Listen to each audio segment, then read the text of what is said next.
and welcome to a podcast about something where each week I am joined by a fellow podcaster as we dive deep into one of the subjects that we find interesting. I'm your host, Calvin, and this week I'm joined again for a fourth time by Dan from the Save Point podcast as we do our fourth and final entry into the old school video game series. I'm shedding a tear, man. I feel like I know you more personally now over these four sessions that we had. I know, we're like best friends now. So. Absolutely. You were the first repeat guest that I had. I've had a couple more since, but you were the first, and you've definitely been the most appeared guest. Oh, awesome! For 4 parts. I feel honored. I really do. So the old school video games, we've kind of been going generation by generation through different eras of video games. There have been 3 previous parts, and like I said, this is part 4, and as you probably read in the description, this is part 4. So we will be covering like PlayStation 2, Xbox, and GameCube, which is probably the last generation that you could actually call old school. And even then, that's pushing it a little bit. A little bit, but it will allow it. Yeah, I mean, I was in high school when it came out, so I mean, that's pretty old school. Absolutely. Solid, 15, 20 years ago. We're good there, I think. Yep. So yeah, this is our fourth. Go back and listen to the first 3. They're not required listening before you listen to this one because we're covering kind of completely different things. But I do, if you enjoy this one, encourage you to go back and listen to the other 3. We get into a lot of our favorite games and just what was great about each system and each generation. And then for more on video games, check out the Save Point podcast. They're everywhere you can find podcasts. And do you have any other announcements for Save Point before we dive into it? Just that we finished up our first season. It was an absolute great experience. Jesus and Steve and I will be back for season 2 in January. We're looking maybe third week of January that we're going to be getting back, and we can't wait. We can't wait to do the next year with you guys, and we just thank everybody for listening and downloading. And it was a pipe dream of me and Steve, one of my co-hosts, to try to start this. And we were happy if we were going to get 100 listeners, and we've surpassed that. So we're just very thankful for everybody. Yeah, if you like video games, definitely check them out. They go deep onto a lot of things, much more recent stuff than we've been covering here, which is good. So if you're up on the latest games, Save Point's a great place to check more info on that out. I still haven't finished Spider-Man PS4, so I haven't listened to your episode on that. I'm waiting to finish it because I don't want the ending to be spoiled for me. What I kind of probably think I know. I'm like 85 of the way percent through, so I think I know what's going to happen. Okay, it's an awesome ending. I will say that it really is. I can't wait to get there. So we're just going to jump right into our favorite games from each system.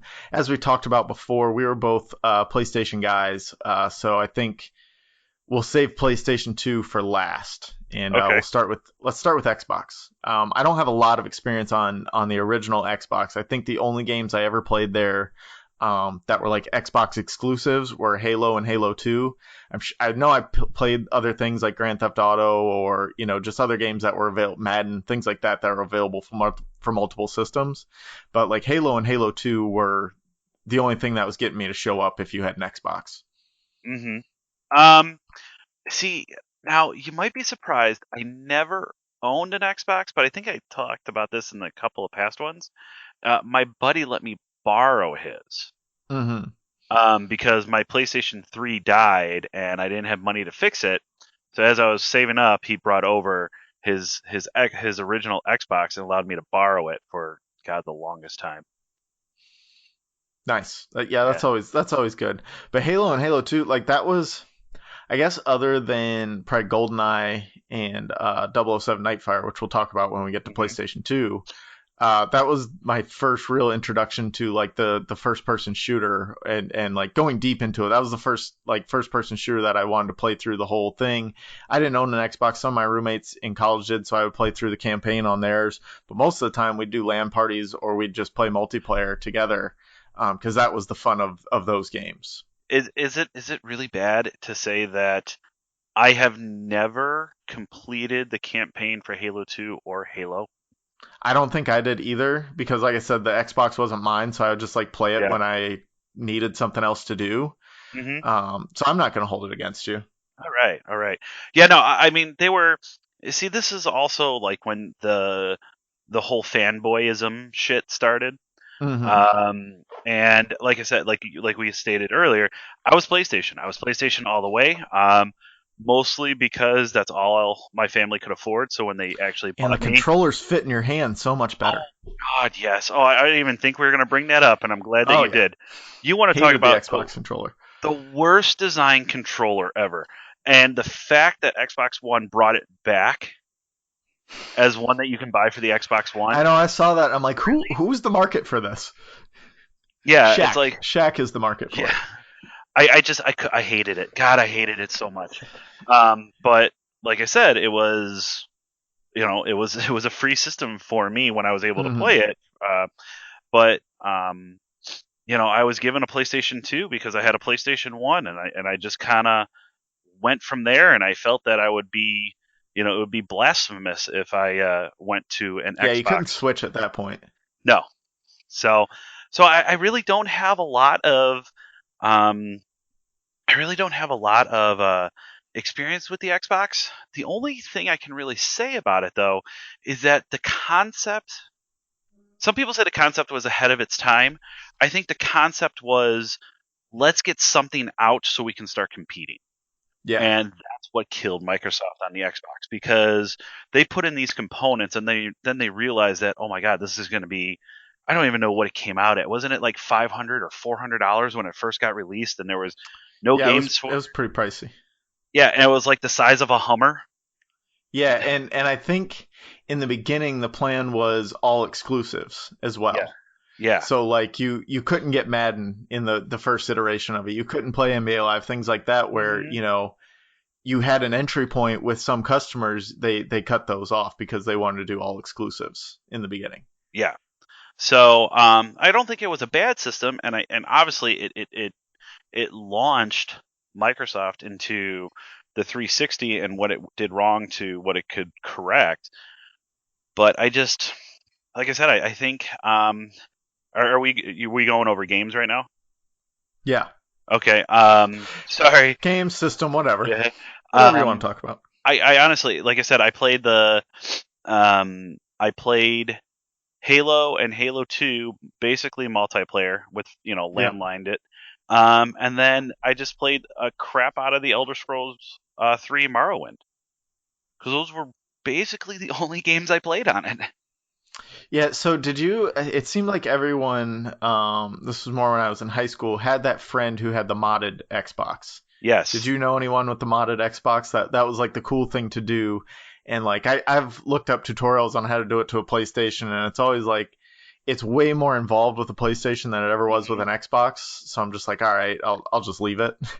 I Um, I knew somebody that had it, but I never hung out with him to play it.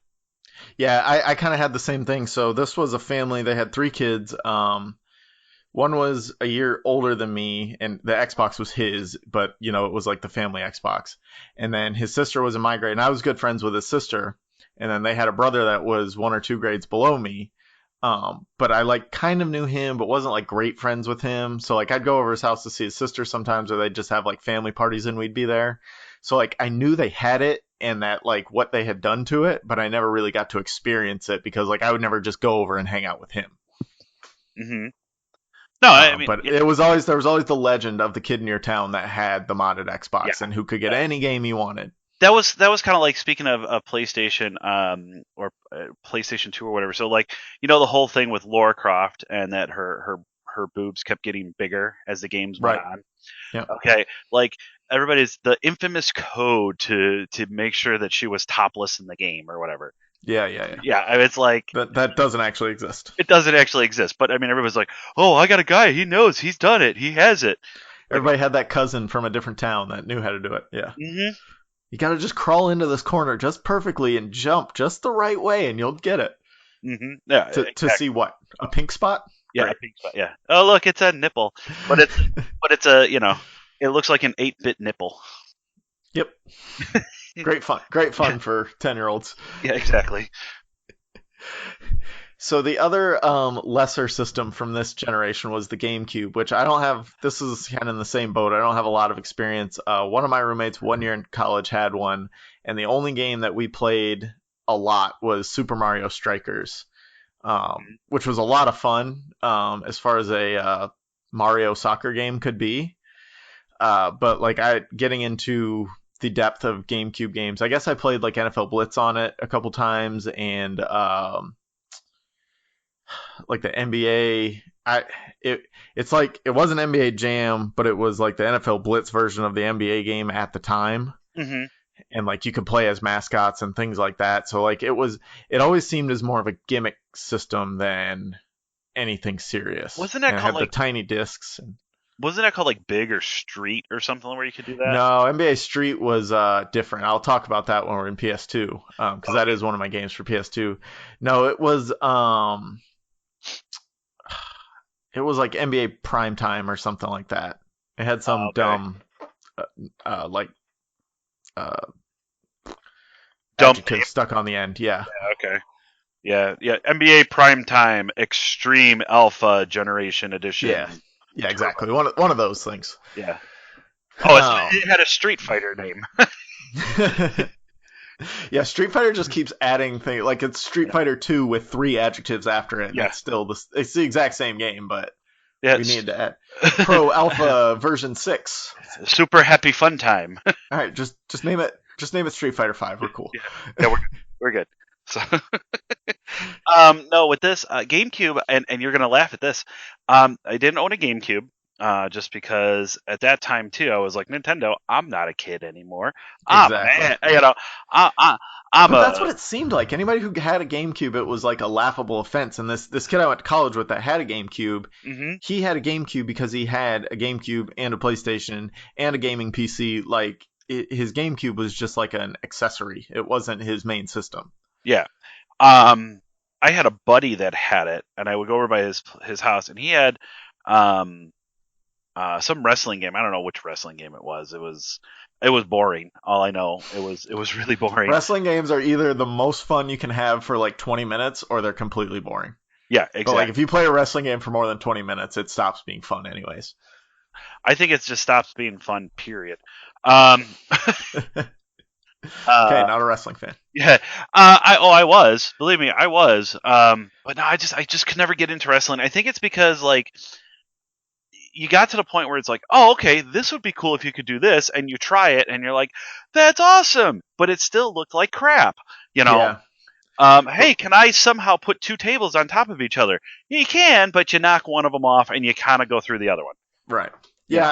I can see that. The only one I like, or the one I liked the most, was for PS1, was WCW Nitro, Uh because huh. they had the biggest selection of wrestlers, and then you could fight as like weird mascots. I always like the games where you could play as mascots or fight as mascots, things hmm like that, where it's like this weird, like, okay, now you can fight as Frankenstein's monster, or you can fight as a bumblebee. Like, hmm I don't know, Well, that's always cool to me. you realize that was the reason that Creator Wrestler was made in the WWE games was because of how popular being able to do that stuff on Right. WCW was. Yeah, and that's always been like I like bringing the fantasy elements into my games, hmm just because they're more fun that way. Like if I'm only Absolutely. gonna get 20 minutes of fun out of it at a time, I'm gonna make sure it's the most fun. hmm hmm Um, God, what was the other game? Oh, so the whole the whole thing about GameCube with me, where I got the most experience, was actually at one of my jobs.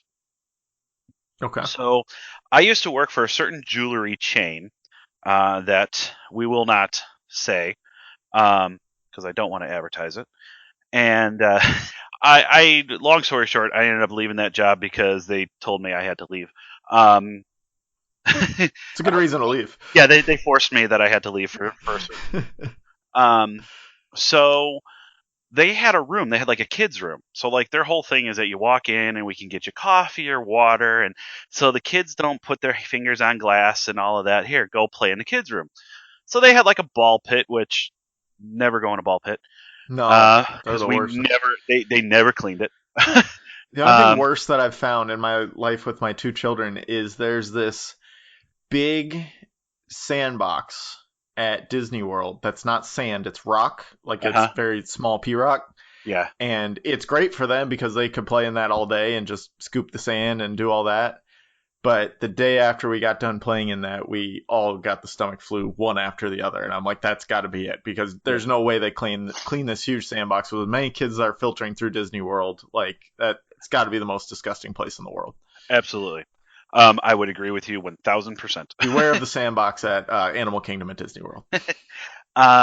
So they had, until they upgraded to a PlayStation 3, they had a GameCube. And they had Super Mario Sunshine. That was the only game they had.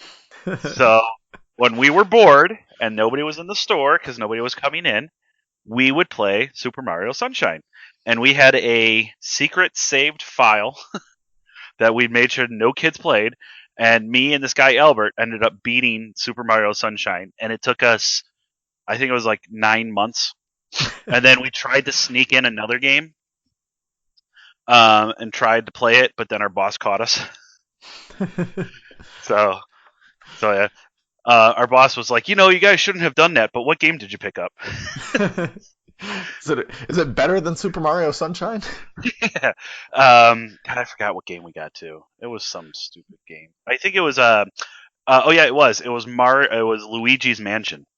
Oh yeah. Yeah. That's on par with Super Mario Sunshine. Yeah. And that's kind of what GameCube seemed where it fit. Like this goes in the back room at a jewelry store or a doctor's office, something like that, where like you play it for 5 minutes and you've worn out your welcome. Let's move on. So Like, I mean, go ahead. We would play this soccer game in college, and like we would get pretty into it, the Super Mario Striker soccer game, but like we only got into it because like we were college kids doing something stupid, not because it was like an actual good game to get lost in. And I bet you that there were other things that were going on that you possibly were partaking in that said, "Hey, this would be a good idea to do this." Surprisingly, not. Oh, okay. Well, then I take that back. Yeah, that year with those roommates, none of them did any of those extracurricular activities. But looking back on it, that would have made it much more fun. It was a lot of fun anyways, but there could have been other things involved that would have made it more fun. So always more fun. So, but no, that was basically my experience with the GameCube. My one buddy owned it, and then I saw it at a jewelry store that I worked at. After that, I didn't know anybody else with it. No, I guess, yeah, a kid up the road in high school had it, but we didn't play. Like, we'd go to our house and play PlayStation 2 more than we'd go to his house and play GameCube. We would play it sometimes because he had a pool, so in the summer we would go over to his house and go in the pool and play a little bit, but usually it was NFL Blitz or that NBA game. It wasn't, there wasn't anything serious to be played on the GameCube. Wasn't there a Smash game on the GameCube or something? I think there's like... Yes. Yeah, there was. Yeah, so but that one was even weird too. Yeah, because my roommate in college had that Smash game, but it was like they made it too complicated because they added a couple buttons for the GameCube and they like overcomplicated it, and I think Smash has made its way back to being good. Yeah, actually, I will say that current gen, I have picked up the new Smash. I picked it up day one, and it's wonderful. I have it. I've probably only played about 30 minutes of it right now. Oh, okay. I've unlocked like 2 extra characters. That was the thing that made me mad is like, all right, I bought it and now I have 8 people to play with and I like half of them or half of one of them. Yeah. Like I like Kirby and Pikachu's fine. God, I just unlocked Marth, which was... I got Marth early, and I like having Marth because I like having the sword fighter. I don't really like Zelda or Link. But I like having Marth. He was one of the ones I've unlocked. I don't remember who the other one is because I played the Spirit World or whatever. Yeah, that's and I unlocked him through the like game mode that they put in there. But that's for another show. Yeah, I don't understand the Spirit mode, I guess, and I like kept trying to understand it, and I'm like, I guess I just wander around and fight until it lets me unlock someone. Yeah, basically, that's what it feels like. And then, yeah, I don't know. But the paths are really weird, and yeah, I don't know. Yeah, that's strange. Yeah. So Moving on. let's get to the main event, PlayStation 2. Uh-huh. Well, I think just in I think this is a safe bet to say is that if you didn't have a PlayStation 2, you were kind of like the odd one out. Yeah. And Even you were even if doing you what you could to like I said, my friend had the GameCube, and we'd spend, if we were video gaming, we'd be doing it at our house with the PlayStation 2, not at his house with the GameCube. yeah, it just I mean it was just and it just fed into everything that people wanted with affordability. Hmm. I mean that's the easiest way to say it. It was affordable. It was I don't even know if it was the most powerful one out there because I think the Xbox ended up becoming the more powerful one. But it was just a perfect system. Well, and so the other thing about it, because the PlayStation 1 existed already, like accessories for it were more affordable as well. Like you could get the multi-tap for under $20 and have four players. You could get extra controllers if you wanted the Dual Shocks. They're like $40, but if you wanted like the Mad Catz controller, you could get those for $15. Yep, So like and they it wasn't your worked. main controller, but like your friend who's only coming over for a couple hours, he can use the Mad Catz one. It's not that big a deal. And actually, I had a Mad Catz one that I preferred to use, Hmm. um, because I got one of the more expensive ones. It was probably $30 instead of $15. But after using it for a while, that was my preferred one, and everybody else got the DualShock. Uh-huh. But yeah, it was they had more accessories ready to go if you wanted to add stuff. You could add the LAN capabilities, which Xbox came with that built in, but I don't know that that was a big selling point at the time because the restrictions of internet speeds at the time weren't, a lot of people weren't looking to play online. No, they weren't. It was great that you could, but I didn't even get the internet adapter until my first year in college, which was probably 6 years after we had the PlayStation 2. Oh, really? And that was because we didn't have high speed internet at my house. We had dial up, so there was like the adapter wasn't going to do anything for us anyways. But then in college, I had high speed internet, and then like the next year, PS3 came out, and I ended up getting that, so it didn't matter. That was the same kind of situation with me. We never had I never had like broadband or whatever it was Hmm. back then. So I actually never owned the um the internet online capability of the PlayStation 2. Um, and then by the time I was able to afford a PlayStation 3 or able to afford, it's like I could afford a PlayStation 3, so that's what I went to. So, Yeah, I had mine for a year, and really the only game I ever played online was NBA Live, and I would just run through people in NBA Live online. oh, okay. I found some good. I'll call them cheating, but they weren't really cheating. It was within the rules of the game.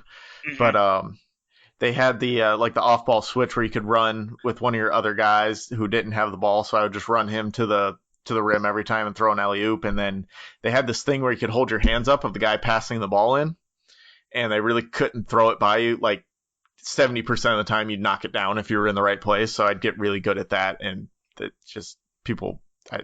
People get mad at me, but I don't really care. I would win. That was kind of like in one of the NBA in the 2K NBAs. I Hmm. forgot which year it was, but like you could time a steal just by Oh the yeah, yeah, just by like his dribble, the person's dribble, and like what their dribbling ability was. So if they had like a lower dribble ability, like you could steal the ball like on its way up, like almost every time. yeah, If you had like somebody with Rondo, you had like a really really small window. But if you had somebody like God, I don't even know, um, like Mario Chambers from yeah. was it? He was Mario on Chalmers, yeah, Chalmers. I from mean, it's like Miami. yeah, you could stand in front of him and like kick him in the nuts and you get a steal. Um, Yep. or just look at him differently and he'd fumble the steal or he'd fumble the dribble. So, Yeah, I want to um, say that was like 2K13 or 14 yeah, around there something like because I that. remember because my creative player is always a point guard, and I usually bump up speed and steals first Uh huh. because you can, if you get speed and steals, you can make layups or whatever. You don't really need to be a good shooter at that point. And And, so that was, I would steal the ball from everyone. Anytime they'd throw it into the post, I'd get a steal. and I'm telling you right now, I'm going to put it out to your listeners and put it out to my listeners if you're listening. Um, I want to know somebody who actually created a player and wasn't a point guard. My friend would create himself as a shooting guard every time, and I was like, why? Yeah. Why are you gonna go Why? like stand over on the elbow? Yeah. And then it's like, and then the game would rate you on like, this is what you did today, and it's like you And didn't it's do nothing because they crap. don't ever pass it to you. Yeah. Yeah. Unless the only way to get them to pass it to you is to call for the ball 600 times, then you lose all your like teammate points because you call for the ball too much. Yep. It was Yeah. so. Yeah. It was such a bad. I think I tried to create a big man one time, and I did it for like 3 games maybe, and I was like, all right, I'm done with that. That's not Yeah. fun. Yep. It's the same thing with Madden or like NCAA football. Is you would create your player, and like I'd always try and do a receiver, and that's a terrible idea because it's impossible to run the routes right. And I tried to do like a free safety one time, and that's hard too because like the way they move the camera on your created player, like if you're locked in, it's impossible to control them the way you want to. So Mhm. usually it's a quarterback or running back in a football game. Yep. Yeah. No. Absolutely. And then you So win a Heisman too. You got to win the Heisman, so you have to have a quarterback or running back. yeah. I mean, yeah. It's. I think that's one of the things that kind of turns me off about some sports games. Um, like the only game that I think that you actually can be decent in, where you can kind of really develop your player.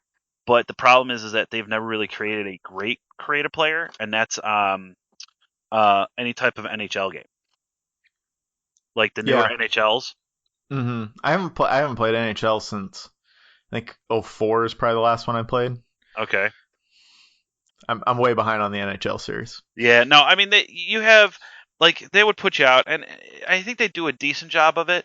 Um, but I mean, it's not to me. It's nothing to crazy write home about. hmm With it. So like once again, though, it's it just turns me off of sports games. Yeah, It's just.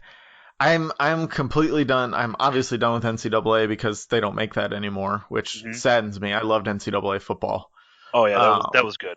that I still have NCAA football 14 for my PS3, and I'll play it every once in a while, just like for nostalgia's sake. I will never trade it in until they create a new one. Yep. Once they make a new one, then I'll be back in. But and then like I play Madden, and Madden takes some skill, like general skill, but like I've given up on NBA 2K just because like I realize that the only way you can score on every play if you know the way to score, which is basically drive baseline and go for a layup or a dunk. But like if you want to do anything other than that, you're gonna lose. Yep. So it's like, okay, if I want to win the game, I can do one thing over and over again, or I can like play like a real basketball team would play and get beat by 20 every time. Hmm. So like I've given up on 2K. I think a lot of people have also. So Yeah. okay, now that we Uh, tangented again. yeah, that's fine. Yep. What do you got for a PS2 game? I talked about my NBA Live, my NCAA football love, so I'll give you a chance to bring up a game. Well, my first PlayStation 2 game that I loved, and people are gonna laugh at this, was Is the it Jedi Bouncer. Power Battles? No, no, was a game called the Bouncer. Never heard of it. Really, it was one. I think it was a launch game, and you could pick between these three characters, and you basically it was like a 3D Final Fight. Hmm, Oh yeah, it it's was fun. interesting. I mean, it was very Japanese. Um, I mean, the characters were all look. I mean, they're all anime characters. So, Hmm. they had the crazy hair and all of that. They all look like they came out of. As my one friend said, they were Final Fantasy reject characters. Okay. Yeah, I'm looking at it right now. Yep. And basically, you just brawled. You just went down streets and kicked the shit out of people. It was Oh, just that's fun. fun. Yeah, it was just fun. I could see that. So, Yeah, it looks like a good one. mhm. One of mine is Need for Speed Hot Pursuit 2, Okay. which I don't know that I ever played Need for Speed Hot Pursuit 1. I don't even know that it exists. I'm sure it does. Hmm. But this was kind of my introduction to the Need for Speed series, and then I kind of followed it all the way through. Because then they went Need for Speed Underground, Underground 2, and then they Hmm. went to Most Wanted, brought the cops back. This got me in love with the Need for Speed series. You got to race real cars, kind of on these open roads, and the mechanics of it were always really good, I thought. And I like it better than games like Forza or Gran Turismo at the time because those were like a little too realistic. Like I like a little arcade in my racing game. Hmm. So you could, and this one was really great because you could play as the cops too and chase down speeders, which was kind of a cool twist on it. Hmm. And then this one in Hot Pursuit, you couldn't customize the car. You got in the car customizations in like Underground and Most Wanted. So that was always a cool part of those games once you moved on to the newer games. Hmm. But yeah, Need for Speed has always been one of my favorite racing game series. Nice, nice. Oh God, there's so many PlayStation 2 games. Yeah, I mean I have a lot of them now of just the old ones that I played and just looking at them, and I haven't even listed them all, but Um, there are so many. God, if I have to choose another one, this one might surprise some people. Is Katamari Damacy. I never played that either. Okay, so Katamari, you are the son of the king, and the king needs you to build. And God, I can't even remember the whole story. It's just so simple and simplistic. But basically, what you are, you're like the size of like, um, it would be like the size of a thimble. And what you do is you have this little ball, and you just start rolling it around like these different areas, and you start getting things to stick to it. Okay, Okay. and it like can you think of it like a snowball effect? The more snow you get, the bigger it gets, Right. and as the bigger it gets, the bigger things it can grab onto. So like you would get to the point where you start out and you'd be like picking up lint and then like coins and like a paper clip, and then it roll up and you could pick up like a Cheeto or like a USB drive or a deck of cards or something, and then it'd be like okay, now you can do like a table and a TV, and then from there you can like do like a house and a car and and you just keep rolling it and It rolling just it. it's just a mix of like Super Monkey Ball and the Blob. Yeah, basically Ooh, available on Switch. it is. Huh, So I don't know if interesting. it's a new one or if it's an old or if it's a remake of it. It's called Reroll, so I would assume it's like a remastered version. Yep. And it was just fun. It was just one of those weird, you know, weird fun games to play. That's exactly what it looks like. And that's what I would call it. Yep. That's pretty cool. And I it like was that. super simple. That was the thing. Yeah. The concept of it was so simplistic. But it got tough. You had to kind of know what you were doing. Yeah, I could see that. Hmm. Because I'm sure, like, as you get bigger, you have to find out how to fit through spaces or run Correct. things over. Correct. Yeah. What about, were you in on the Tony Hawk Pro Skater Oh, all the time. games? So the only one I ever liked was number 4. Number 4. I like Yeah, number which was 2. PS2. Number 2 was a lot of people's entry point to the series, and like I played it a couple times at friend's house, but I never really got into it. Uh And then huh. when 4 came out, like I beat all the levels and then put in the cheat codes and went back Yeah. through and beat them again, like getting the high scores, and just like that was another one where you could use a lot of different skaters. You could the cheats were endlessly enjoyable. Hmm. You'd have the simple things like perfect balance and things like that, but you'd also have the no gravity where you just fly up in the air Yeah. forever and do as many tricks as you want. And Yep. I mean, No, so you're that right. was always I loved a game on PS2 or PS1 that had good cheats because I'd Well, play the game normal and then you go back and play it with the cheats and just have extra fun. well, then you bring Grand up Theft Grand Auto Theft is Auto always good 3. about those. Yeah, I was just gonna Yeah. say Grand Theft Auto 3. Um, that was the ammo and the guns and and all of that.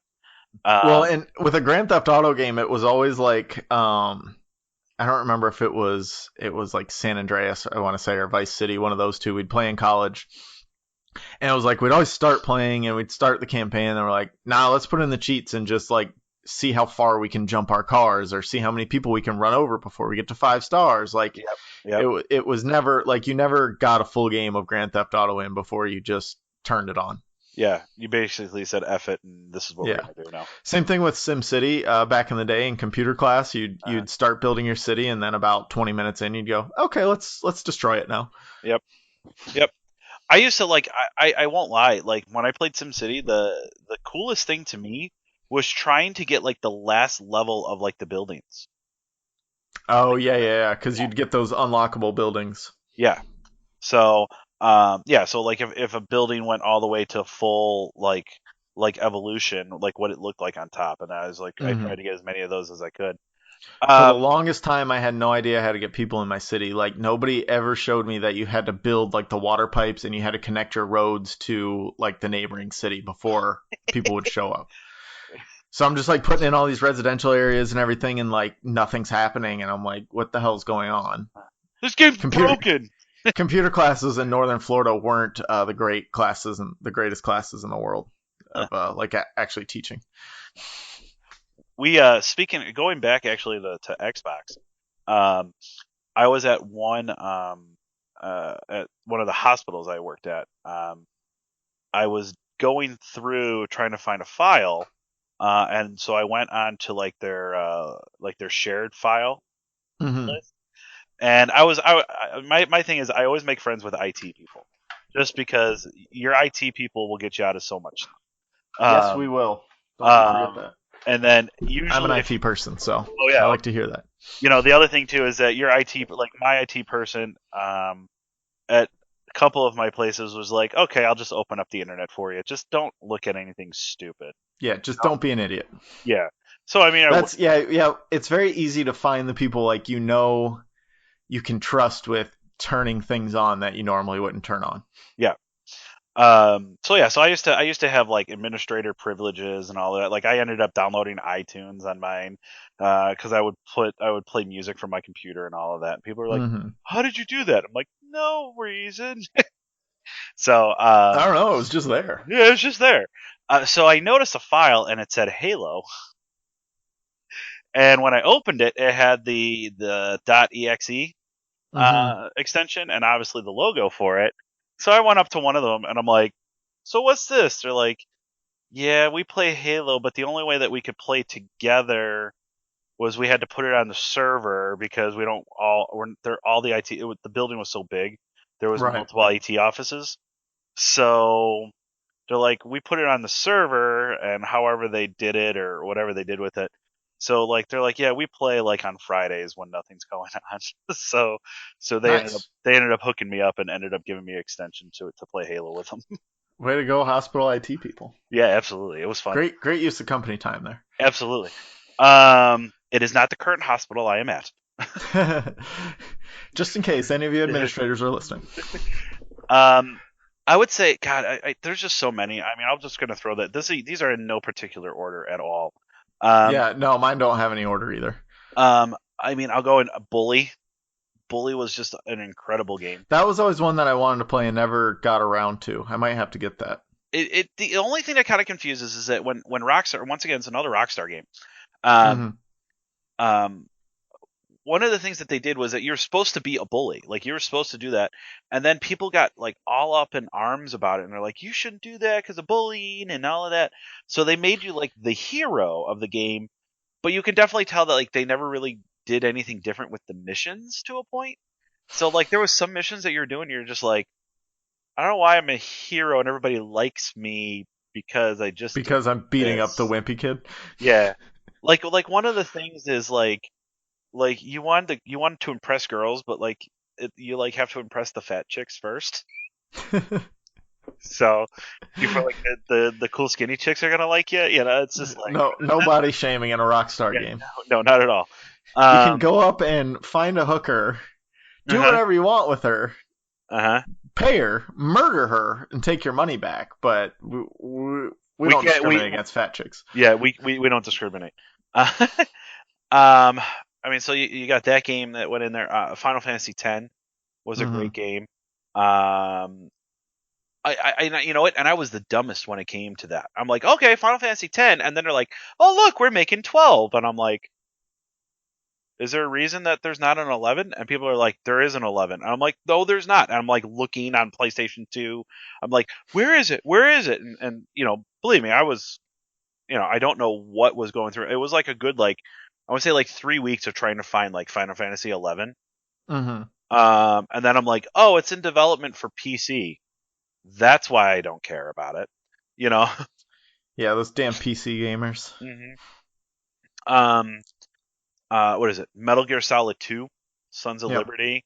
good one. Metal Gear Solid 3, Snake Eater. Uh, God of War 2. Oh, God of War 2 was just epic. Was that PS2 or PS3? That's PS2. Oh, okay. God of War 3 was PS3. Okay. That's right. I never got into No, the God of War no, series. no. I take that back. Yes, God of War 3 was PS3 because then God of War 4, or the newest God of War, is PS4. It's PS4, yeah. hmm I never got into the God of War series. I tried the Heavenly Sword game for PS3, which was like Uh-huh. the kind of spin-off of it. It was supposed to be the same game mechanics and the same developers and all that. It And was so slow. I got about halfway through it and I was like, I don't care about this game anymore. Yeah, yeah. God of War, the original God of War was on PlayStation 2 also. Yeah. And I remember, see, like that was the weirdest thing. Like I didn't know what God of War was. Um, and I was looking for a game, and I was going through, and I was like, okay, do I wanna, And I was at a local game store at the time, and the one guy came up, and he's just like, how much are you like? What are you looking to spend? Because I mean, he could tell I was, a young kid and probably didn't have a lot of money. I'm like, Hmm. I got a GameStop card. I have like $50. He's like, well, um, and he's like, this new one came out, God of War. And I'm like, oh, okay. I'm like, what's it about? He's like, oh, it's about Roman mythology. And I'm like, okay. He's like, and you're a guy that has like blades attached to him, and you go and you fight different things, and lots of stuff happens. And I'm like, okay, I'll try it. And I remember I was walking through the mall, and my brother was looking. I was with my brother, and he wanted to go to a different store, so I open it up and I start reading the booklet. This is when they still had booklets, Yeah. and And you could tell so much about a game from the cover art too. Even the front and the back cover art, you could actually see what a game would be like. So like yes, you weren't spending $50 on it and then getting a complete shit game. correct. And I remember looking at the artist, the pictures in there that were drawn and all of that. And I'm like, this is really weird because this is not what I remember. Whatever this was like. I think they had, I don't even know, some mythical creature in there, and I'm like, that's not what I remember them looking like. Okay, and then I popped in God of War, and I'm like, this is amazing. So, Worth um, it. yeah, worth it, 1,000% worth it. Um, so, I mean, Manhunt, I thought was a lot of fun. Um, you guys see now this is going to be another one. I have never played a Kingdom Hearts game unless it's been on a PlayStation 4. I've never played Kingdom Hearts either. My wife really likes it. My wife loves it. Yeah. I don't Um, know. Maybe it's a chick thing. well, the thing is, I would look at it and be like, okay, it's made by the people from Final Fantasy, but then Hmm. it has Disney, and I'm like, I'm 19 years old. I'm Yeah, 20 years right. old. I don't want to play a Disney game, you know. Yeah, I So don't want people coming to my house and seeing that I have this stupid Disney game. yeah, basically. And I thought it was like, and it's like, so I had other Disney games or whatever. I had younger brothers, Right. um, and we had like these Disney games, and they were just horrible. It's like, here, let's walk through Disneyland, whatever that Oh one was. yeah, yeah. We And I'm played like, my friend and I played a Finding Nemo game one time, just like for no reason other than like it existed and we were bored that night, so we rented it from the local video store and played it. It was the most asinine thing in the world. It was just like the same thing over and over again. Like you would beat whatever the level was, but like you'd have to do the exact same thing 4 times in a row to actually mhm, beat the level. It was it was horrible. yeah, it was awful. So, um, God, and I don't even remember like how I even started, but then it was just like, oh yeah, by the way, Kingdom Hearts has this huge following, and then I was into anime, and I started listening to I was listening to anime music and all of that, and um, like I think everybody does, and everybody should, um, and Simple and Clean came on, um, from one of the Kingdom Hearts games, and I'm like, this is really cool. And my girlfriend, not my wife, was like, this is from Kingdom Hearts. I'm like, no, it's not. She's like, yeah, it is. And I'm like, no. She's like, I'm not going to get into this yes or no thing, but it is. And then from there, it's like, okay, I picked it up and I started playing it. I would have to say that soundtracks on the PlayStation 2 were really good. Some of them were amazing. The Need for Speed games all had they're not the greatest songs, but they were perfect for those games. Uh huh. NBA Live and Madden always had great soundtracks with them. hmm Tony Hawk had a great soundtrack. Like they just they put a lot more time and thought into matching the music with the games. Hmm. I agree. Now it's like studios just want to get the games out as fast as they can. The music doesn't really matter. Like you play a NBA 2K or a Madden game, and like I hear the music in the background, and it has no meaning to me. Like it's not good. It doesn't even feel like it fits in the game. It's just like I might as well be listening to my iPod in the background. Hmm. Well, did you hear that they announced the new Mortal Kombat game? I Mortal saw it. Kombat. Yeah, I Yeah. didn't watch the trailer or anything. Well, they have this one song in the background, and there's so many people that are just like, I'm not buying the game because the song in the background doesn't fit. I think I Like, saw that on Reddit somewhere. Like people were mad about that. yeah. Which I think is really stupid to get mad about, but whatever. I But mean, no, at least like go rent the game from Redbox and see if the whole game is that stupid. But yeah. yeah, it's a trailer. Get over it.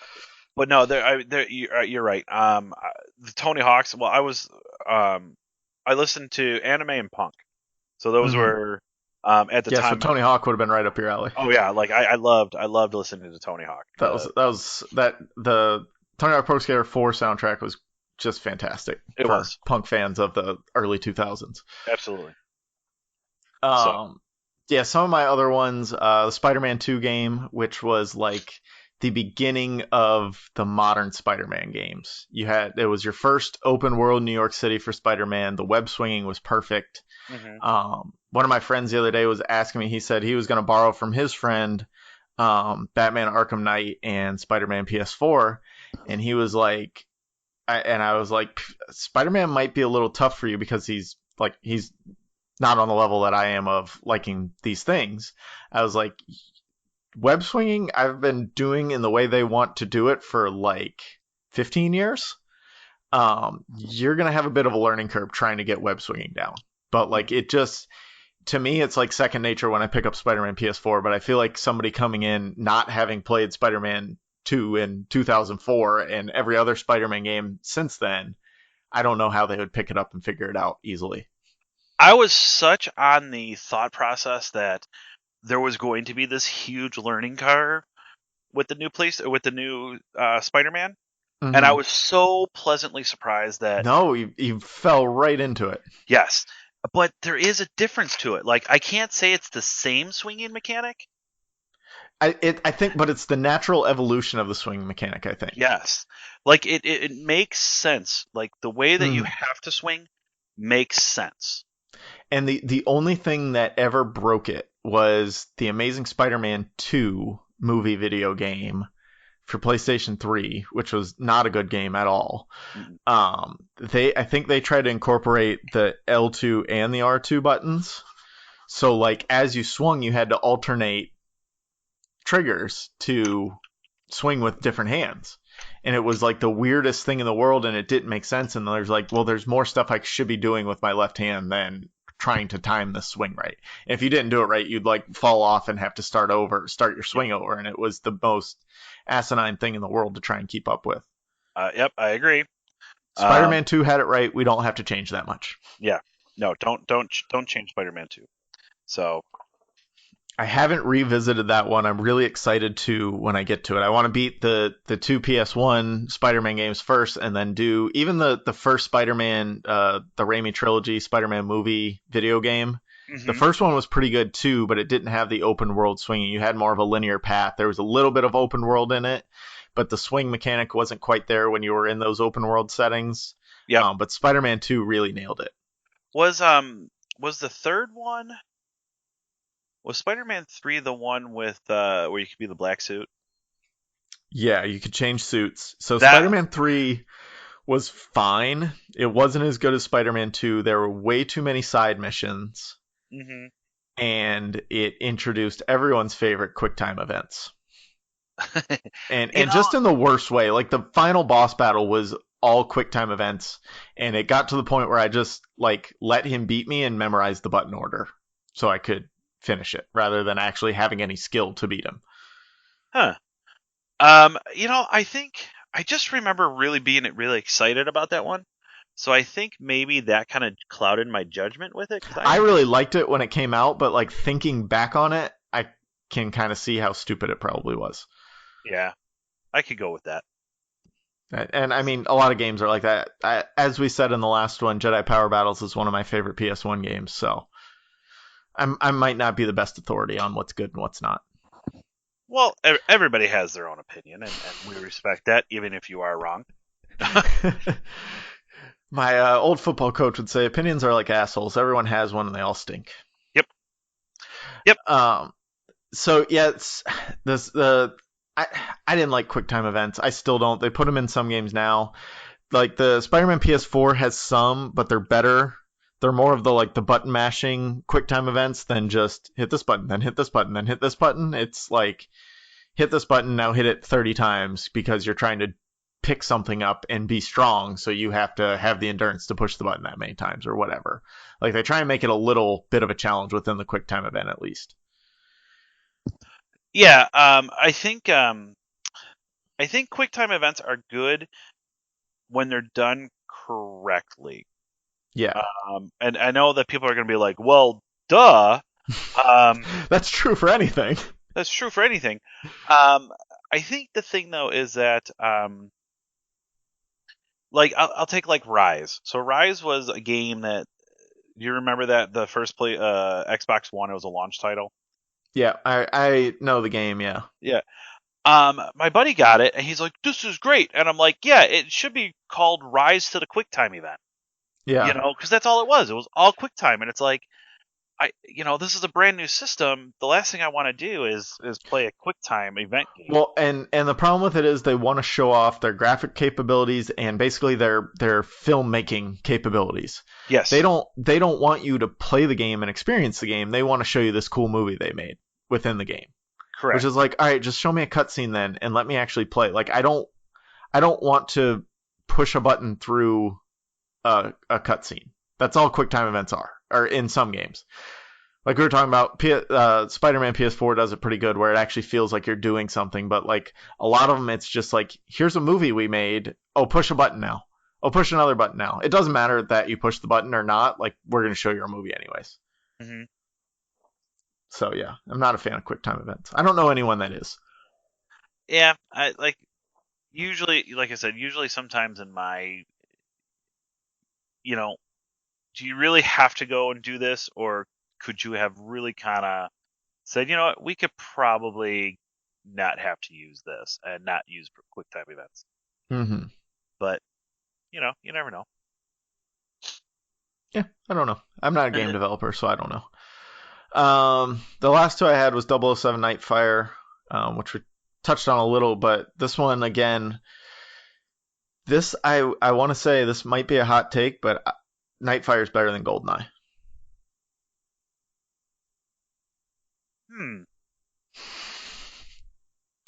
I say this having zero experience ever playing the campaign in GoldenEye, because like I said, I didn't have an N64, so I never played through the campaign, but I love the campaign of Nightfire. I can definitely see a reason for your argument. And then I mean the multiplayer was basically on par with GoldenEye's. The levels were very in depth. You could pick a lot of characters, a lot of weapons to choose from. And then I like that campaign better in Nightfire than GoldenEye, having very little experience with the one in GoldenEye. But I got very good at this game to the point where I played it a couple months ago and could go through the sniper rifle level basically on memory alone, which was always my favorite. Like I'd put in the cheat code to level select and I'd go straight to that one every time. I love that sniper rifle level. Okay. I'm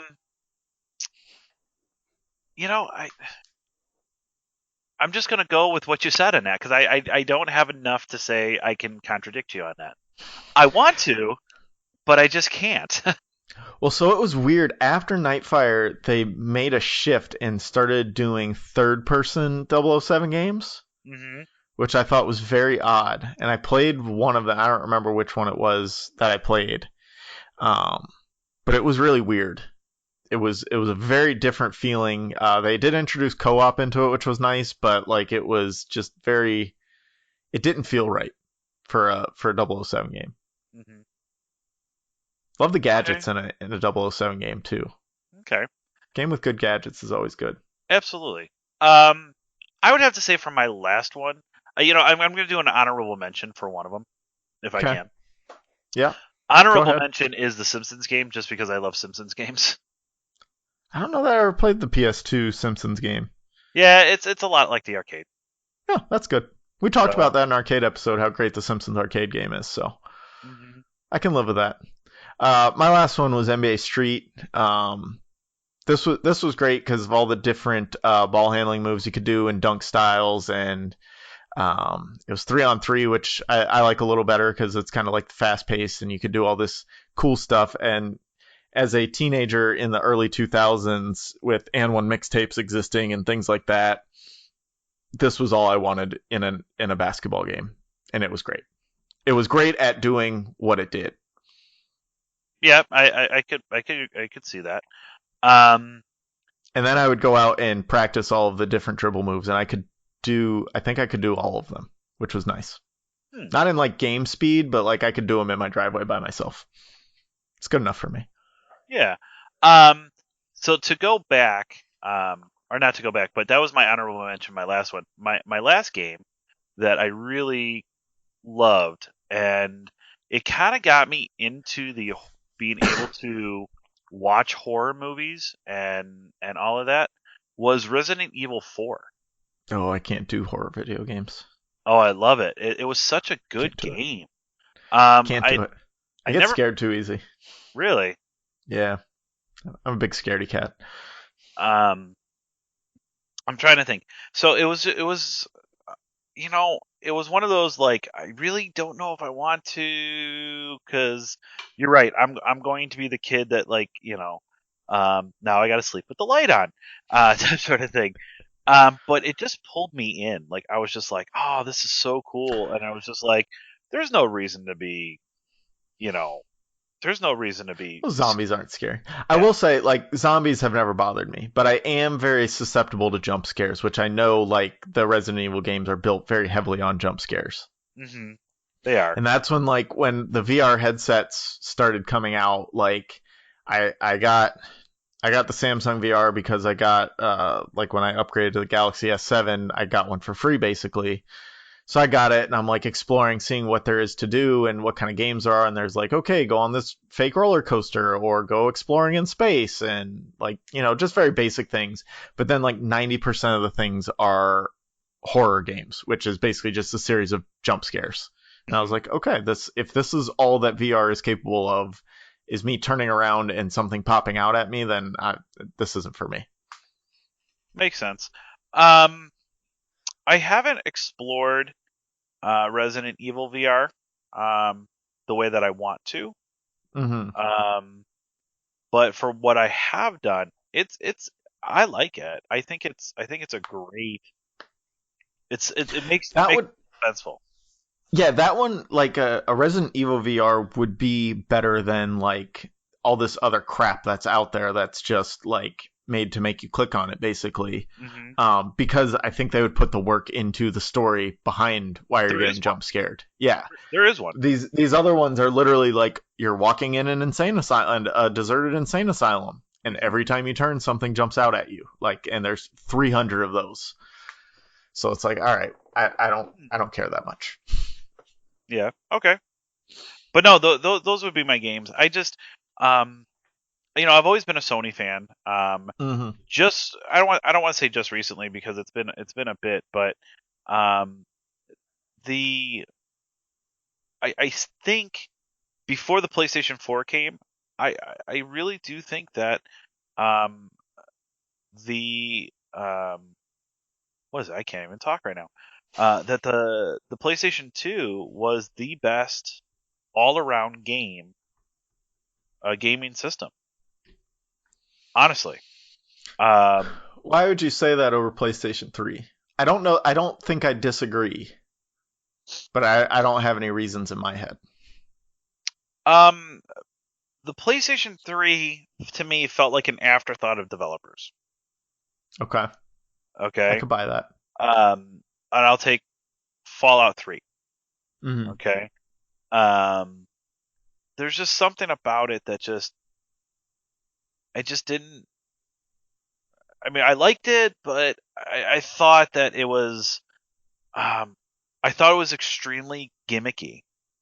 Um, like here we have the most powerful system, and look at us as Sony. We are going to put out Here's some the quick most, time events. yeah, here, yeah, and that's what it felt like. A lot of games felt short.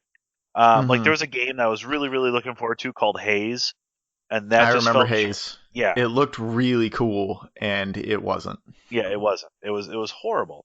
Um, and then to me, it ended up being really good. Like they ended up, once again, it's Sony realizing that what's going to beat, and I said this for all time, and I think it's still going to be for all time, is going to be your exclusives. What games do you Hmm. exclusively have on a system? Um, that's what's going to be like your third party developers. Go right ahead, have fun, do what you want with them, put them on both systems and whatever. That's great. But when it comes to selling your system, it's what makes it different from all the others. And I think that that's the biggest problem that Microsoft doesn't realize right now.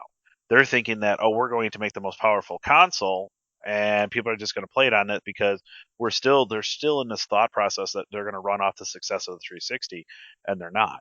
Um, Hmm. and I think Well, Spencer's that's finally. that's an interesting thing because I feel like more quote unquote gamers, if you talk to them, they play PlayStation more than Xbox.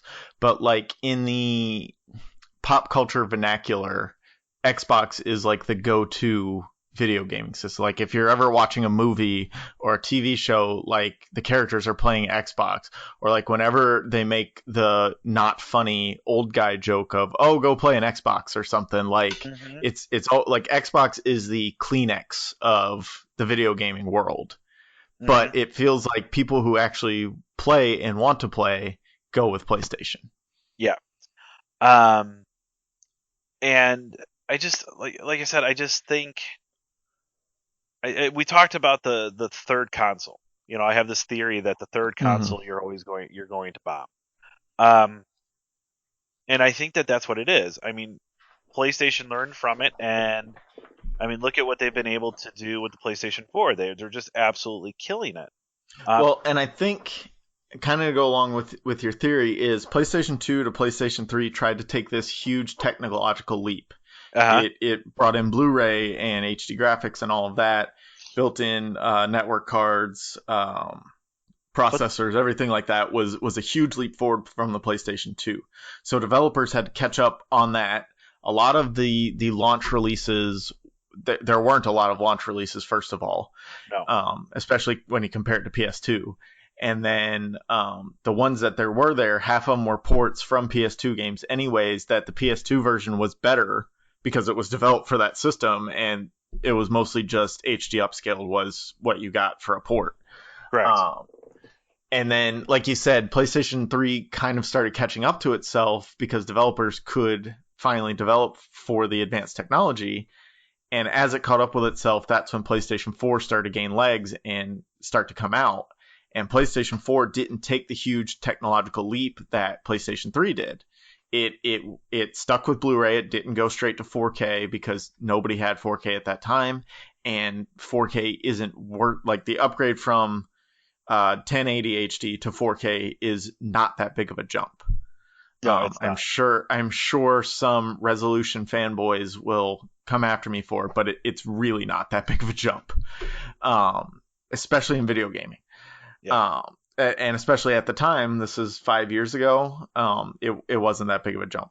Well, now the other part of that too is that, um, if so you're jumping from 1080 to 4K. If you're not doing at least 120 hertz on it, Frame FPS, yeah, yeah, or even or yeah, 60, hertz. You're right. yeah, Yeah. hertz, which gives you your 60 frames per second, Hmm. it's not worth it. It's It really doesn't matter. not. Yep.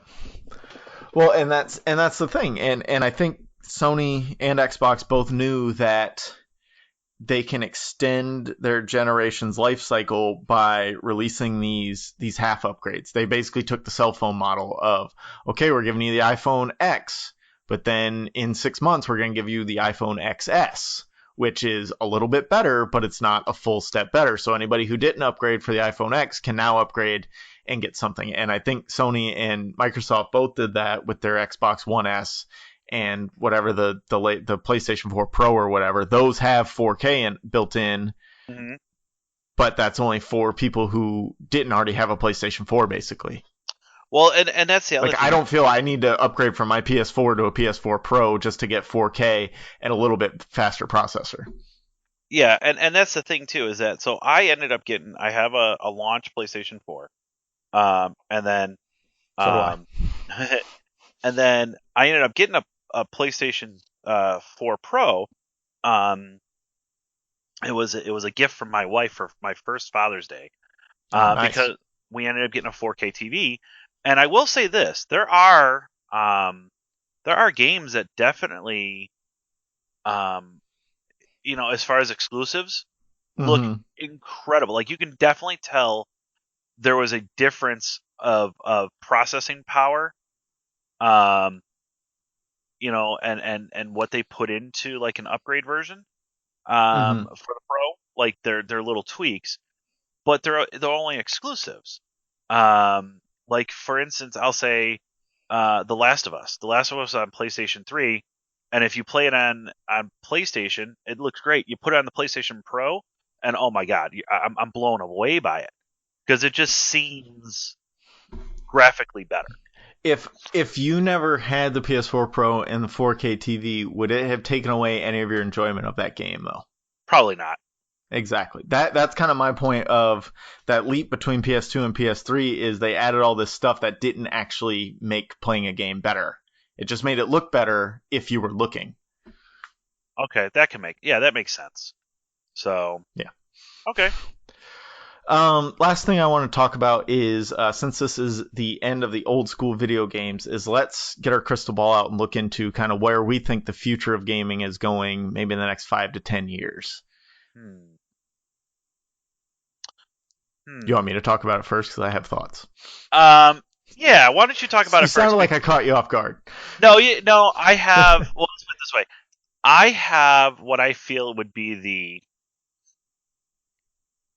what will probably happen to the extreme of what I would love to see happen. Yeah. Okay. Well, the first thing I'm going to say is I think VR is going to go downhill fast, kind of like the 3D in-home 3D TVs. I don't think it's the way it is right now. It's not sustainable. Wait, are you talking in-home 3D TVs or are you talking VR? I'm saying VR is going to go down in history like in-home 3D TVs have already. Nobody has an in-home 3D TV anymore. That's true. If you did, you bought it 5 years ago and are like, why the fuck did I buy this? Yeah. I will say right now, VR is not going anywhere. You think so? I have a VR. You have the PSVR, right? Yes, I have the PSVR. Okay. I think done right like that, it shouldn't go anywhere. But I think all these little headsets that you plug your phone into, and they're not done. Nothing has the proper computing power to keep up with it, and probably 40% of your audience gets motion sickness when you're using it, including me. Those I would love to see just go. I think it still has a long way to go. I haven't played the PSVR because I am prone to motion sickness, and I've played the cell phone ones, and I'm just like, if that's what it's going to be like, I'm not going to do it. I would like to try the PSVR at some point, but to me right now, it's not worth the extra $400. Well, let's put it this way. I think I could have bought it a year from when I did buy it, and be okay because I didn't play it for probably about 7 months because there was nothing out for it. There wasn't any games, yeah. Though I will say, the last couple of games that have come out are pretty good. Like, what is it? So I picked up the last 3 I picked up have been really, really good, and that's Tetris Effect, which I love Tetris. So that was just an absolute buy right off the bat, and it was great, and it is great. The next one was Beat Saber, even though Beat Saber started on PC. Beat Saber is finally the do you want to be a Jedi Master with a lightsaber? Here it Okay. is. And now let's destroy blocks to techno music. I might have to check that out. Oh, it's so much fun. You work up a sweat, but it's great. In fact, it, this we're recording before Christmas, so I have family members coming over to our place to stay. They're from out of town. It's my brother-in-law, and he's a not a big gamer, but he's a techie guy. And Hmm. he's like I can't wait to try VR. I just can't wait to try it. Um, That would have to be my introduction. Like I'd have to go to someone's house where I can play it and feel comfortable playing it. mhm. And then the one that I think would give you motion sickness, because it was the first time it ever kind of gave me a little bit of motion sickness. But the nice thing is that 2K did an incredible job with being able to put different settings in so you don't get motion sickness. And that's the new Borderlands, the Borderlands VR. Hmm. So it's Borderlands 2. It's literally the full game. Like there's no like, oh, we're gonna make a full game, but we're gonna cut out like 3/4 of the game, so you only have a small experience. No, this is literally Do you're you on.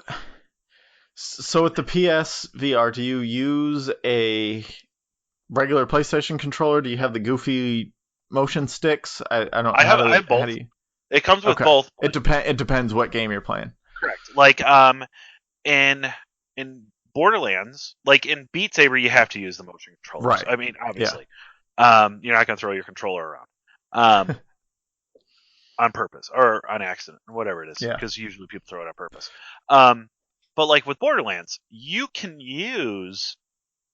um, you can use the move controllers and you use that to aim, or if you use the controller, the DualShock, you actually move your head and that's your aim. Yeah, that would give me motion sickness. I can tell you that right now. Mm-hmm. But it's a lot of fun. Like it is an absolute crazy a lot of fun. Like the part that got me motion sick was I actually jumped off a cliff and it was like, oh my god, I'm falling. So So we just went to Disney World last week, and they have one of the in the Animal Kingdom. They have a Avatar ride called the Flight of Passage, which mhm. is basically a completely virtual reality. You're riding on one of those the Banshees from Avatar, which are like the big dragon guys. I don't know if you're a big Avatar fan. No, I know what you're talking about.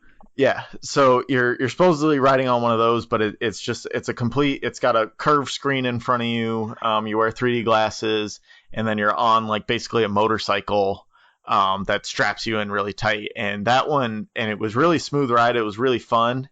It gave me a little bit of motion sickness just because I think I moved my head around too much, and I didn't really have to. Like if I just watched straight, I think I would have been fine. But I wanted to see the whole world that they built for me. But that was really cool, and I think if you can do things like that with VR, then it can have legs. But if the crux of your business model is let's make as many jump scare games as we possibly can, then I don't see it going anywhere. Yeah, no, there's you can definitely tell that there's a movement for it.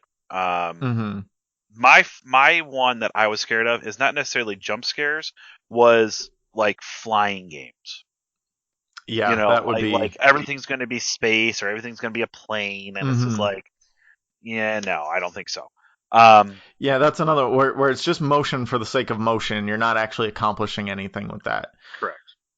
Yeah. But no, Um, I think that there is going to be I think there is going to be a good movement for VR to stay, but um do I think it's going to be incorporated into the next generation? Yes, I think it is.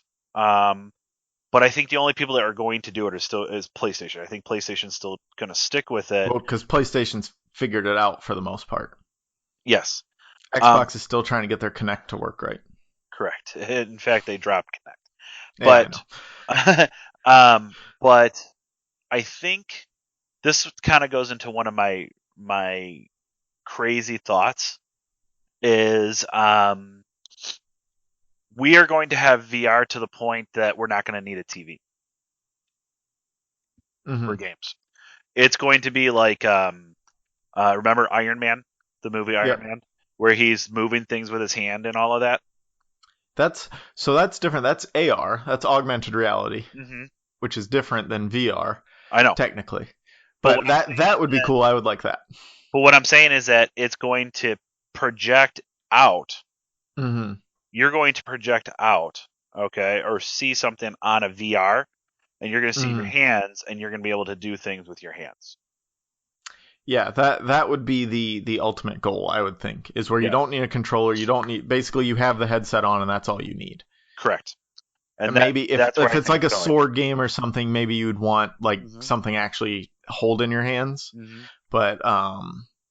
But yeah, that would be the goal, I would think. I mean, think of something like a Minecraft. Hmm. You actually be in that world of Minecraft, and I think that that's where a lot of people are going to look at VR and say, okay, give me the aspect of where am I and put me into the game. And I think that that's why Borderlands works so well. You're gonna have Um, to get one of those Ready Player One treadmills, so you can Basically, move around easily. I think honestly that's my um, You just that's want to my live in the Oasis. yeah, that's what I was gonna say. That is my, if you're looking at my coup de grace, crazy conspiracy theory, throw it up there, whatever you want to call it. Okay, is that somebody is going to create the Oasis? So would you, if you were going into the Oasis, little tangent here, would you rather have the treadmill where you're actually doing the physical movement, or would you want one of like the big haptic chairs where you're thinking the movement and it's doing it for you? I am 6 foot and I'm 250 pounds. The less movement of running, the better. I gotcha. Yeah. Um, No, I so don't know. I don't know. I think that's a good question. I'd probably go with the haptic chair though. I think you'd want to mix of both. I Uh, think if you're playing like a sports game, you'd want the treadmill and you'd want to be like really doing it. But if you're playing like a first person shooter, I think you'd be able to react to things better if you're sitting, not worrying about if you're moving in the right hmm. direction. Hmm. I could see an argument for both ways. Okay. By the way, I hated the Ready Player One movie, but that's a story for a different time. I liked the movie if I didn't read the book first. I agree.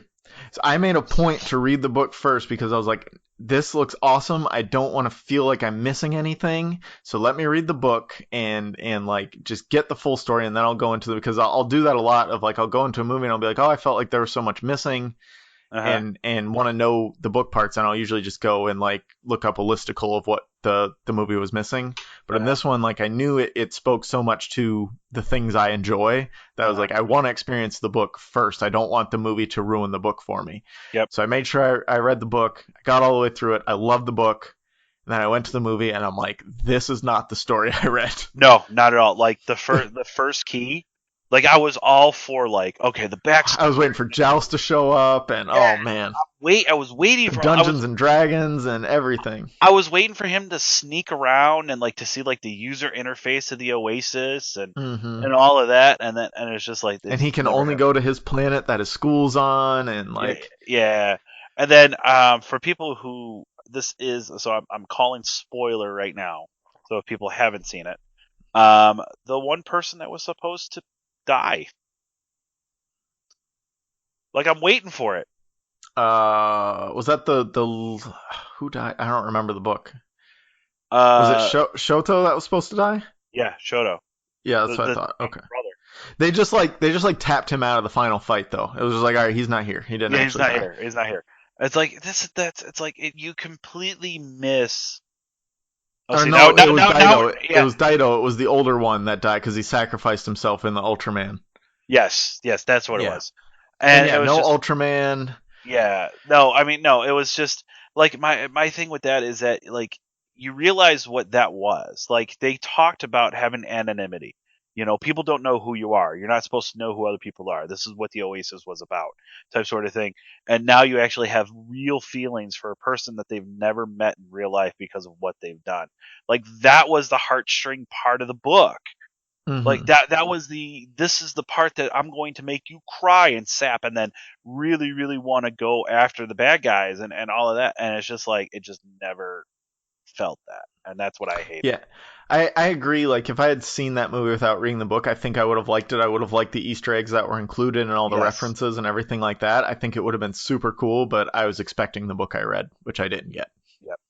Um so my future with stuff is I think that there is going to be a push for VR, and I think that in the new generation, and I think that it's successful enough that they're going to want to try to upgrade and make it better. Um, Hmm. what that looks like, I have no idea, nor am I even going to try to think of it. Um, Yeah, because we won't be in the Oasis in the next generation. no, not at all. We need at least Uh, two. yeah. As far as the future of gaming goes, I see a more Netflix or Hulu based industry. So like games as a subscription. Yeah, games we actually talked about this. Um, Doesn't a- Fortnite do that pretty much? well, I mean, you got to buy the season pass every Okay. couple of months I or have never whatever. looked at Fortnite. I don't Don't want to.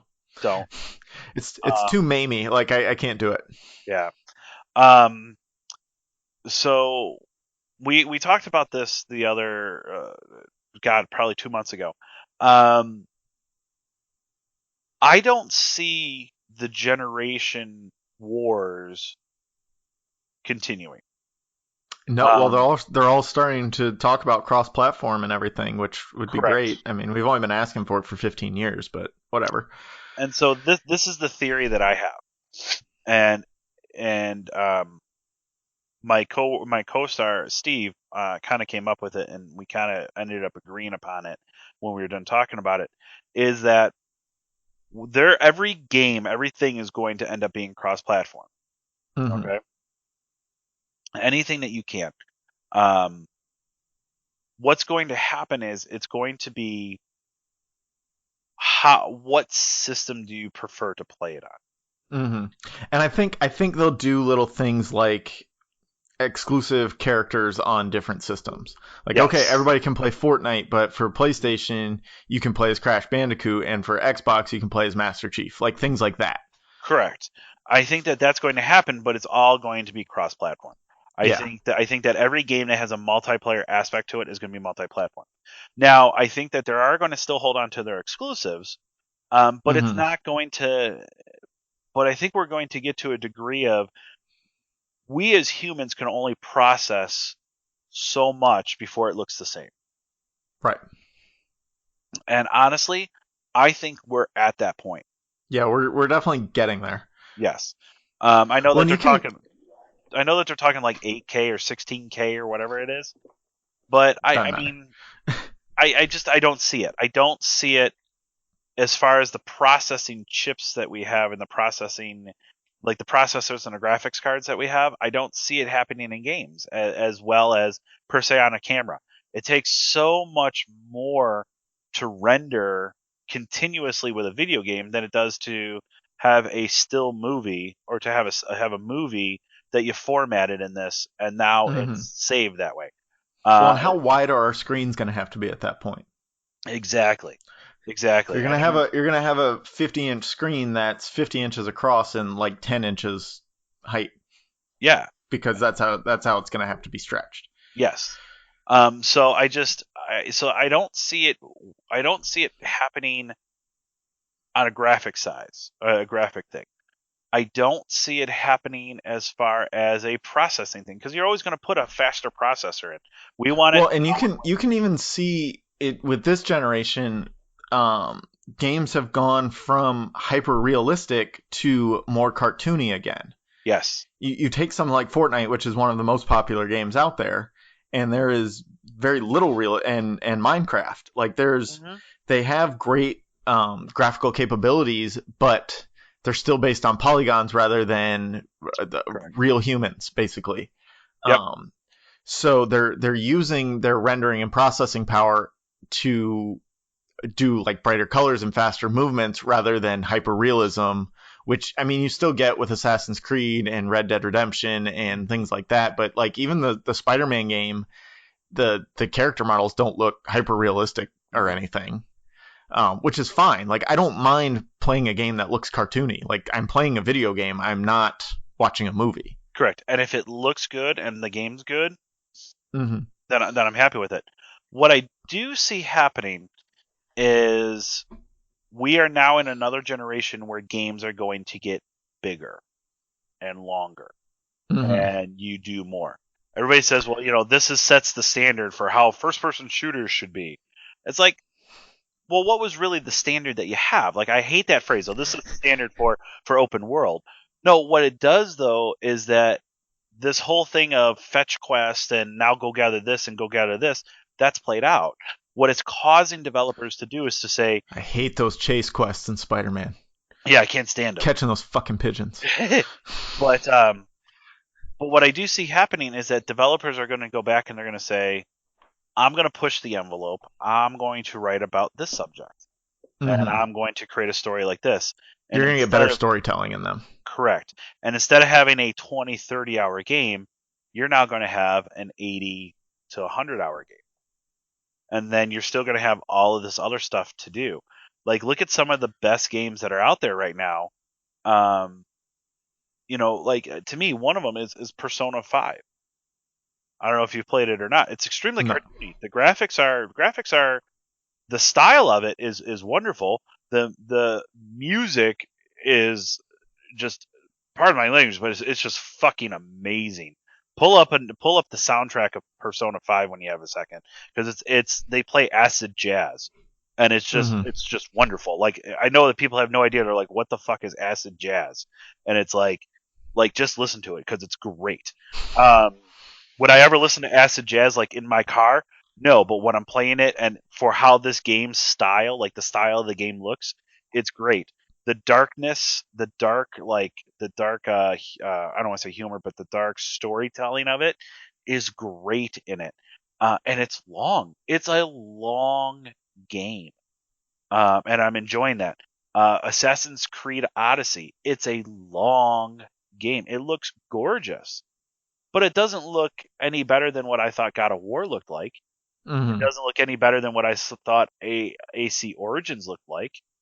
Yeah, I mean, yeah, you could definitely tell that there's graphical upgrades, but nothing to the point of, oh my god, I can't believe how graphically good this looks. Right. But the story is wonderful, and it's long. It's a long story, and then all the extra stuff that you get to do with it is just an absolute. I think that that's where like I said, my big, huge, crazy thought process is that we're going to end up getting rid of the TV, and we're going to be able to put on a headset and do everything from our headset on our Yeah. device.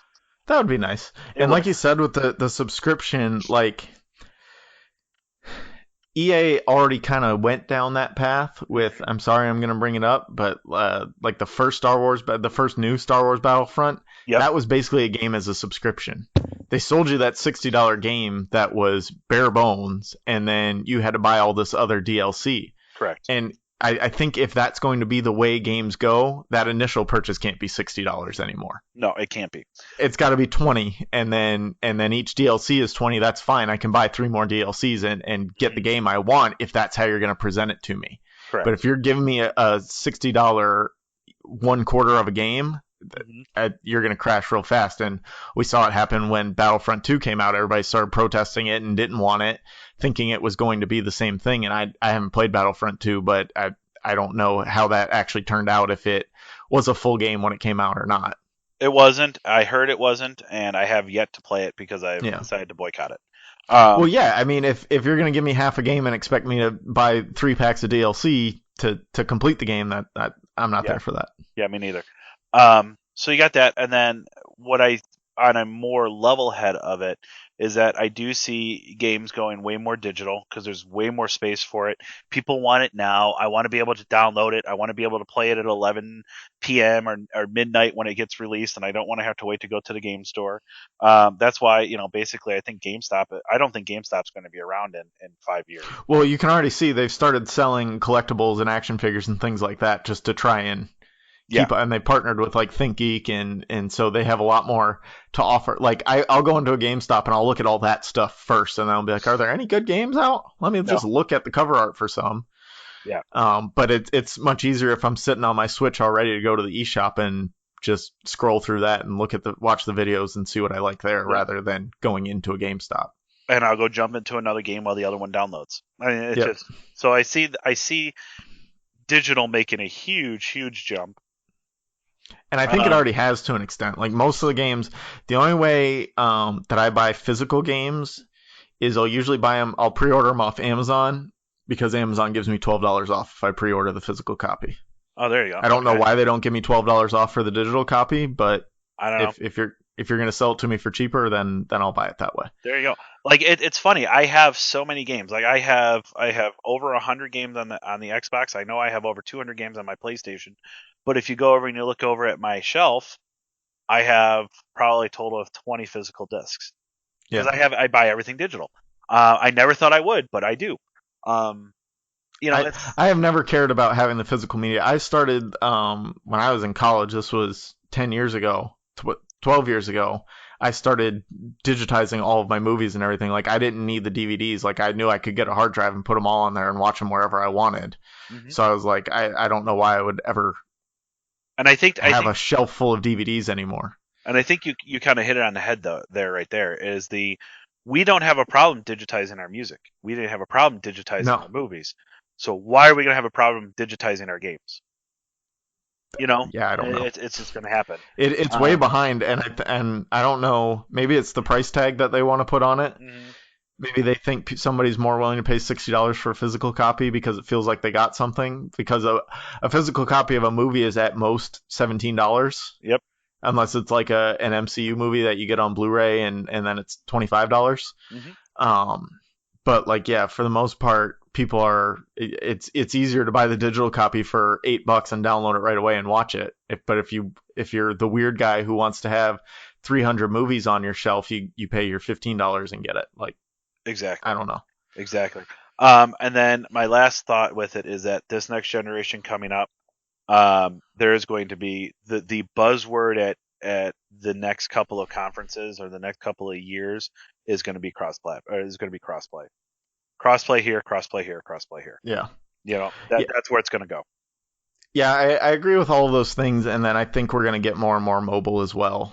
Just the way the Switch has integrated the mobility into it, tablet, like just your Samsung Galaxy tablets, iPads are getting more robust and able to handle better games.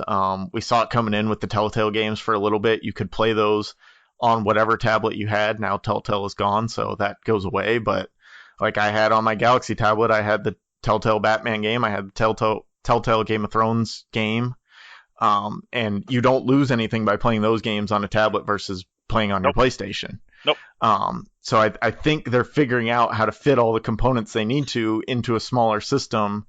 And like with the Switch, where you can plug it into your TV or you can take it on the go, if they get that working perfectly, which I think by the next generation they will, there's still little interfacing issues between the Switch and playing on your TV and playing handheld, but like nothing major. But I think they can work all those bugs out, so I think we're going to see a lot more of those kind of handheld systems that also plug into your TV in the next generation. I agree. I think, and I think the first people that are going to do that, I think there's going to be a portable something that Sony shows off. Like a new PSP, basically. Yeah, like a new PS Vita, but I think it's going to attach to the PlayStation 5 somehow. Yeah. Not just a remote play like they played around with that before. I really think there's going to be something. There's going to be some significant jump connection with it, like they have. It's basically the same thing. That it's a Sony made Switch, basically. Correct. Yeah. I could see that, and I would like to see that. I would love to see that. Because then I wouldn't have to buy a Switch. So. But yeah, that's a good future for gaming, I think. But I think that brings us to the end of our old school video game series. I had fun. I enjoyed all 4 parts of this, and I thank you for having me. As did I. And if we do more video games in the future, we'll definitely have you back because you guys have a wealth of video game knowledge that I don't possess. So it's nice talking to you guys and thank you. Getting more info out there. Well, we gotta have you for when we do a game that or a subject that you can talk about with us. We definitely gotta have you on and on the save point side, and we'll come up with something with that. I'll be there. I'm pretty far behind on any current games, just because kids and life and things like that. But yeah, let me know and I can usually work something out. Maybe we'll look at when they announce Spider-Man 2.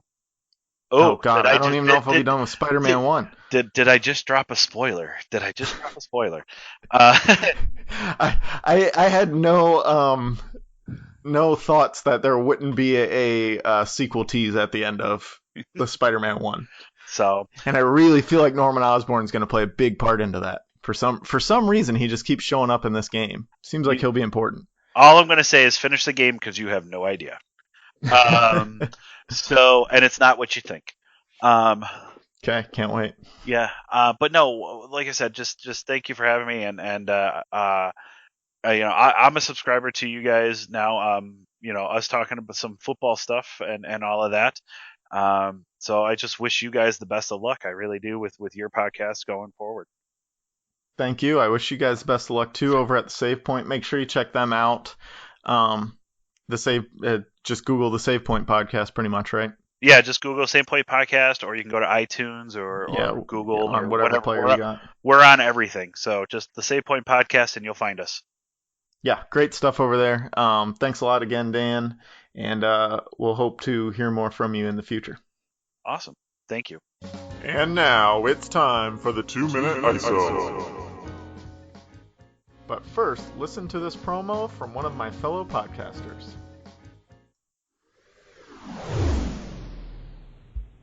Hello, A Pod About Something listeners. I'm Barry Maxday. And I'm Ben van der Velde. And we'd love you to listen to Worst Foot Forward, our podcast all about failure. Each week we are joined by a guest to discuss the world's worst something, from serial killer to monarch, sex scene to mythical creature. And along the way we've discovered things like murderous game show contestants, pirates who plundered hats, February 30th, seagull wine, and the great detective Herlock Sholmes. Subscribe to Worst Foot Forward on iTunes, Spotify, CastBox, or wherever you get your podcasts from. Check out our website, worstfootforwardpodcast.com, and join us for some fun-filled zero worship. This 2-minute ISO is going to be mostly about Spider-Man and just kind of the recent Spider-Man things that have been going on.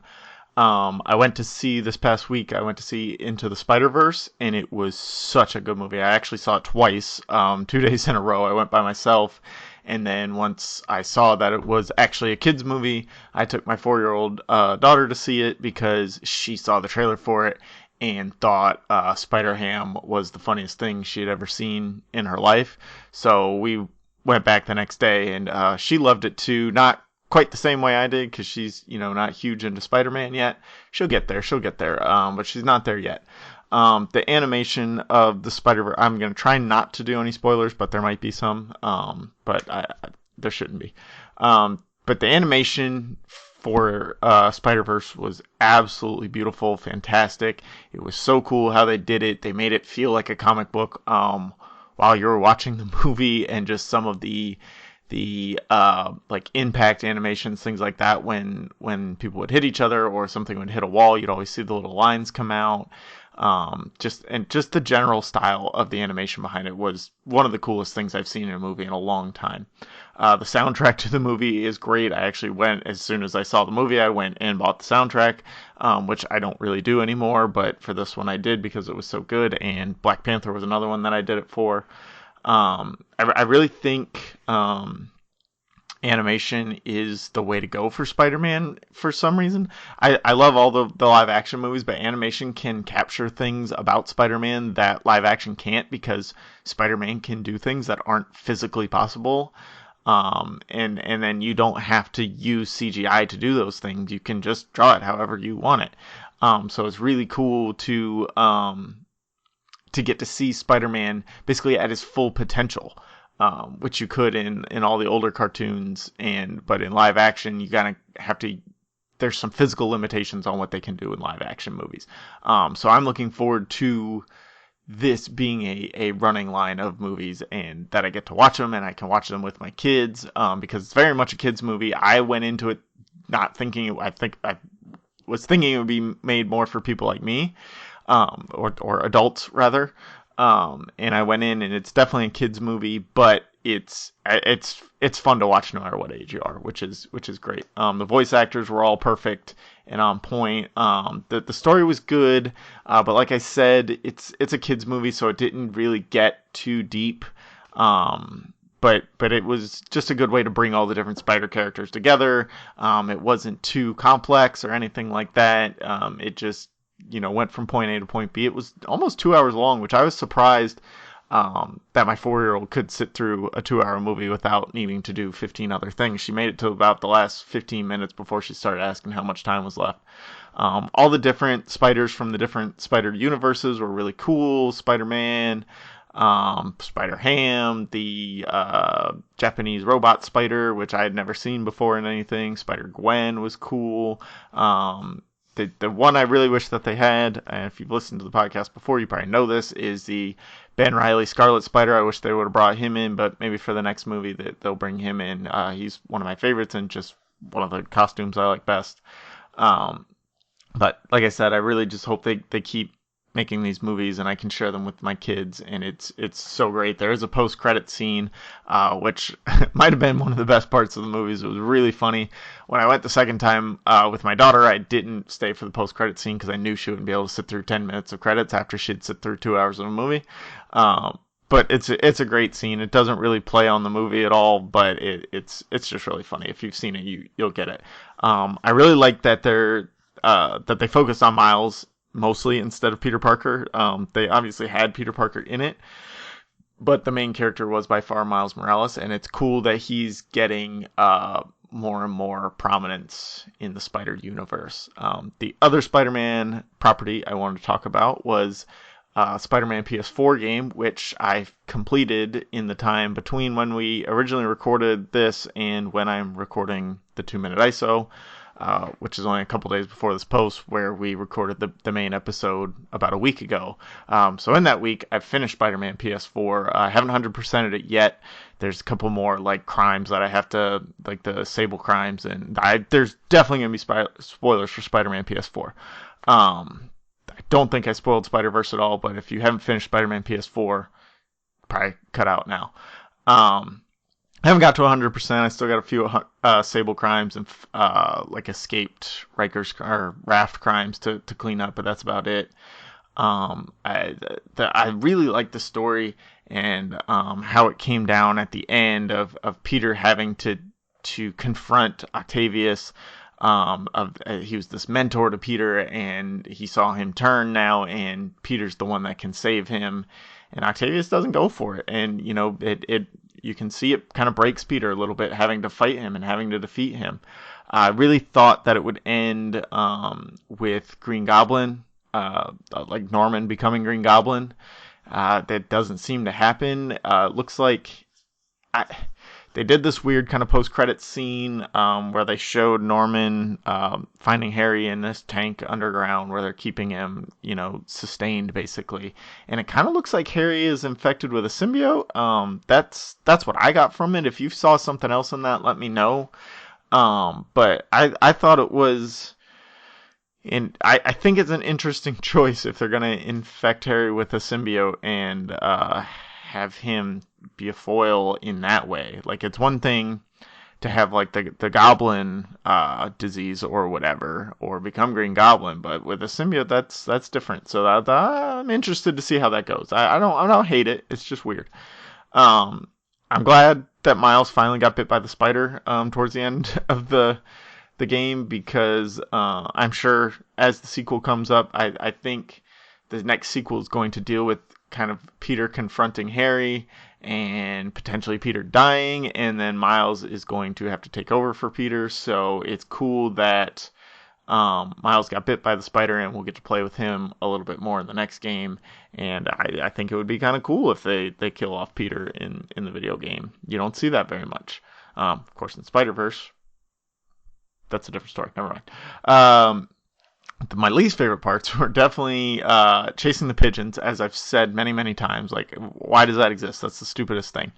I like the Taskmaster challenges, except for the drone ones. I'm just not good at following closely and hitting all those little circles, and I don't want to dedicate the time to get good at it either. Same with the pigeons. I don't want to chase this damn thing just to catch it and nothing. But on top of that was the sneak missions for Miles and MJ. That's one of the reasons that I'm excited that Miles got bit, because he didn't have to do the damn sneak missions anymore. I'm sure we'll still see some out of Mary Jane in the next game.